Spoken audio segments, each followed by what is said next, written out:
TVK இந்த கட்சி ஆரம்பிச்சதுலேருந்து இந்த கட்சியை பற்றி விஜய் சம்மந்தப்பட்டவங்க பேசுனதை விட அதிகமாக பேசுனது மீடியா பீப்புள் தான் நினைக்கிறேன்.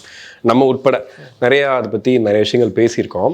அதில் குறிப்பாக விஜய் அவர்கள் கட்சிக்கு எதிர்ப்பு இருக்குது, திமுக சில விஷயங்கள் பண்ணுறாங்க, ஏடிஎம்கே மறைமுகமாக ஏதோ பண்ணிகிட்டு இருக்க மாதிரிலாம் சொல்கிறாங்க, பிஜேபியில் பயங்கர எதிர்ப்பு இருக்குது, இந்த மாதிரி என்னமோ சொல்லிகிட்டே இருக்காங்க. மற்ற கட்சிகள்லாம் ஏதோ சொல்கிற மாதிரிலாம் பேசுகிறாங்க. பட் எதுவும் பெருசாக வெளியில் வரல.